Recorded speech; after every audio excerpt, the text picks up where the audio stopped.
Resting its case in the trial of Brooks Houck and Joseph Lawson. Hello, everybody. It's our top story.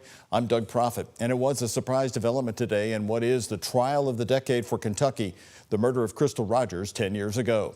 Here's what you may have missed from the courtroom today in Bowling Green. New witnesses today, including the stepmother and grandmother of Joseph Lawson, taking the stand. Lawson's stepmother claiming she overheard Joseph and Steve Lawson fighting, and Joseph threatening to let everyone know about the car and his father's involvement. Joseph's grandmother testifying he told her Steve killed Crystal Rogers. She described the father and son having a love-hate relationship. And lastly, cadaver dogs were used to investigate and were very interested in that white Buick owned by Brooks Houck's grandmother when it was parked in the Louisville impound lot. Shay Mallister has been covering the trial from inside the Warren County courtroom all day long. Shay, what's your takeaway here as we close an unusual day and a surprising one as well? Doug, well, certainly a lot of emotions in the courtroom earlier today. I think specifically as the judge was explaining why he was going to deny that motion for a directed verdict, which essentially would say no jury needed here. There wasn't enough evidence to convict. The judge said, I don't agree. I think there's plenty of evidence here. And he ran through what he saw as the most compelling evidence. And a lot of that was really difficult for the Ballard family to hear, to the point where they weren't just softly crying. Some of them were sobbing in the courtroom, audibly, very, very upset. But they were not alone in the courtroom today, Doug. In fact, there were some supporters here who say they'd never met the Ballard family before. They didn't know them personally, but they felt it was very important to show their support in person.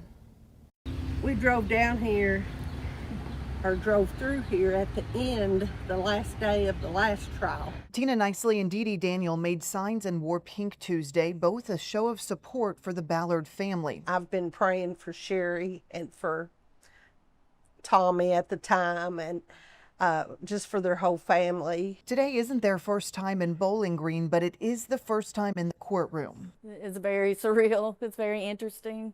It's interesting to see everyone that we've been following. On the witness stand today, a cell phone analyst testified that Crystal Rogers' phone was in active use from about 7:30 p.m. until 9:30 on the night of July 3rd, the night she disappeared. He said she was playing games and on Facebook. At 9:23, the battery dies, and at 11:57, the phone turns back on. Within seconds, it's manually shut off. It doesn't turn on again for days. This directly contradicts Brooks Houck's story to police that Crystal was playing games on her phone when he went to bed at midnight. I'm praying that the jurors see those two just like we do, guilty. You know, there's no body, but there's so much things that line up. We also heard from a man named Lon Spalding. He lives on Thompson Hill Road, next to the site of one of the most recent FBI searches. Spalding told the jurors the men who live here were running an illegal dump, bringing trashed furniture to the property and then burying it or burning it. But he said July 3rd, 2015 was very odd. He testified that night they were digging late into the night and early morning hours, digging on the other side of the road and using a type of bulldozer to make a large hole. He was witness number 33 for the Commonwealth and one of the final as the prosecution rested its case just after lunch. Once this is done, I hope there's a few more indictments, and I would love to see justice for Jason Ellis and for Tommy. And it is important to note here, a big question has been, have we heard anything about Jason Ellis or Tommy Ballard? The answer there is no, outside of the one Facebook post that Tommy Ballard had made.